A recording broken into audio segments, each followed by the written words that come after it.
emang iya kita bakal menghiasi kota kita dengan segala sesuatu yang bersifat tren aja gitu. Oke, kalau trennya tuh nggak ngerusak, kalau trennya tuh bikin rusak suatu tempat, keasrian suatu tempat, merusak ke nilai-nilai suatu tempat, kan itu sayang banget buat kota kita.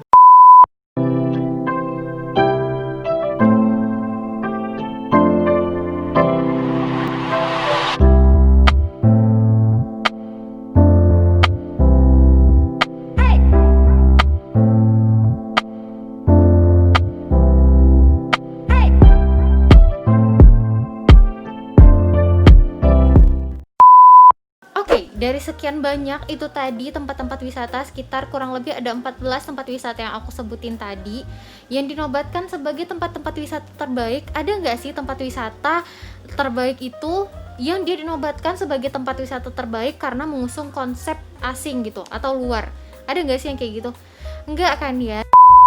Terus ada yang salah? Enggak, sebenarnya enggak ada yang salah juga, karena tergantung perspektif dari mana kita melihatnya aja. Kalau kita melihat dari misalnya sudut pandang pariwisata itu sendiri, ya selama udah dapet nih 5 poin yang aku jelasin di video sebelumnya, yaitu sah-sah aja, itu sudah ideal untuk menjadi suatu tempat pariwisata. Tapi beda lagi kalau kita melihat value yang ada di suatu tempat. Kebanyakan konsep-konsep wisata yang ada di destinasi terbaik itu tadi kan rata-rata itu mengusung value yang ada di tempat itu sendiri, mengusung kearifan lokal, mengusung kebudayaannya sendiri, dan itulah gitu yang menjadi nilai jualnya. Jadi sasarannya pun atau target kunjungan yang ada di tempat wisata ini punya itu nggak cuma warga lokal, tapi juga turis mancanegara. Karena kita tahu di Indonesia banyak banget kebudayaannya yang pastinya menarik-menarik banget. Dan pas aku lagi baca-baca tentang ini, aku kayak inget gitu loh sama tesis yang beberapa waktu lalu aku sudah selesai menulisnya. Di tesis itu kebetulan aku ngebahas tentang identitas sebuah kota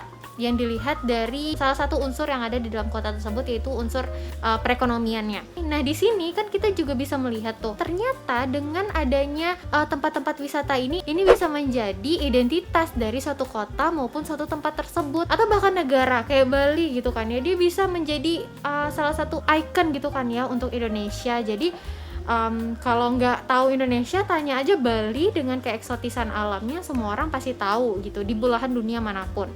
Dan disitulah peran identitas itu berada. Simpelnya kan gini, identitas itu kan ciri khas ya, ciri khas, terus perbedaan gitu dari satu tempat ke tempat lainnya. Kenapa itu penting? Karena untuk bisa lebih dikenal, salah satunya dengan adanya identitas tersebut. Dan di identitas ini sebenarnya ada beberapa faktor lagi yang untuk mendukung misalnya sesuatu itu bisa disebut sebagai identitas sebuah kota. Itu sebenarnya ada faktor yang harus dipenuhinya dulu. Dan di tempat wisata ini kasusnya ada 2 faktor dari identitas tersebut yang sudah dipenuhinya dan bisa kita lihat secara gamblang dan secara nyata, dan yang paling mendominan gitu. Di tempat wisata ini yang paling penting itu ada yang namanya keberlanjutan. Jadi mau sampai kapanpun dia tuh kayak nggak kemakan zaman gitu loh, kecuali kalau nggak dirawat dengan baik. Dan yang kedua ada uniqueness, ada keunikan gitu. Gimana nggak unik kan ya, negara kita, alam kita itu sudah sangat kaya, terus juga kebudayaan kita juga sangat kaya, beragam dan unik-unik banget. Jadi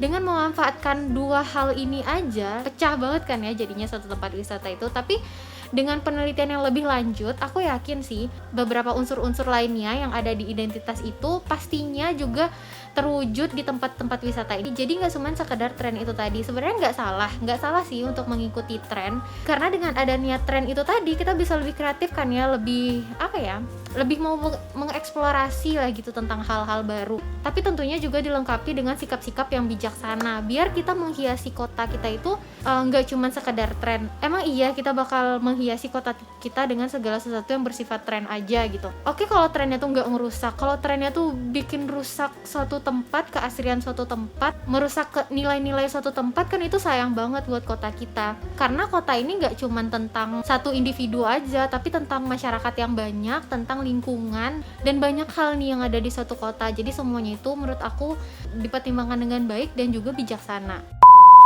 Dan aku juga mau nyampein nih, ada satu komentar di video aku sebelumnya yang part 1 ngebahas tentang pariwisata ini. Kebetulan dosen aku ikut berkomentar, oh my god.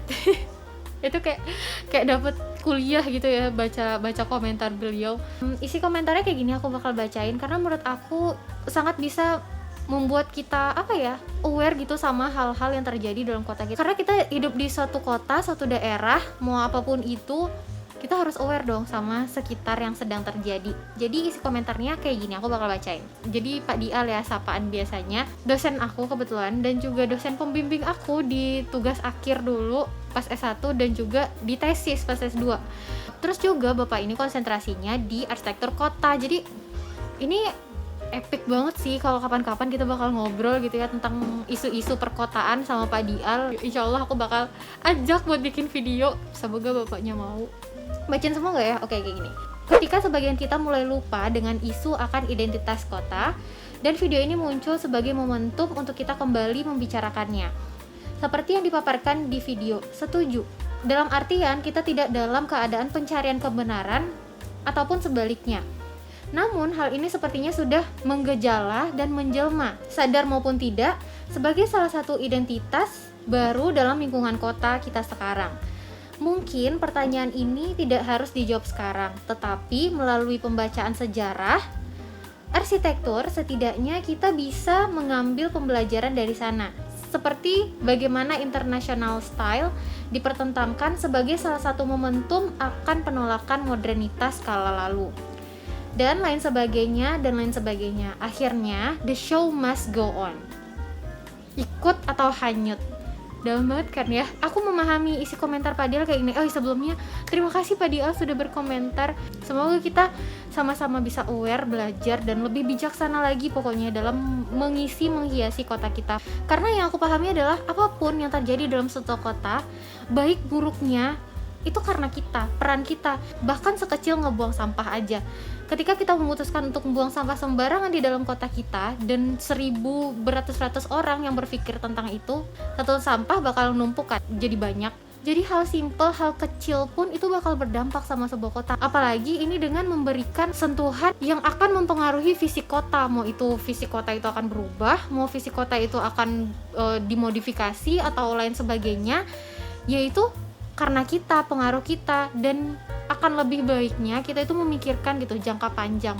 Karena aku juga percaya dengan apa yang kita lakukan sekarang gitu, mungkin nggak sekarang bakal kita rasain, tapi nanti gitu. Kalau gitu sekian dulu video untuk kali ini. Terima kasih sudah menonton sampai selesai. Karena insya Allah untuk pembahasan ini udah dulu aku ngebahasnya. Nanti di kedepan mungkin aku bakal ngebahas tesis aku, mungkin bakal ngebahas tentang identitas kota. Abis itu bakal ngomongin banyak deh seputar isu-isu arsitektur yang bermanfaat, nggak cuman buat anak arsitektur aja, tapi juga bermanfaat untuk masyarakat banyak. Sebelum ini berakhir, bantu aku dulu ya untuk subscribe channel ini, nyalain bel notifikasinya, dan jangan lupa juga untuk like, comment, dan share video ini ke semua sosial media yang kamu punya. Aku Indra Suti Maulana pamit undur diri. Wassalamualaikum warahmatullahi wabarakatuh.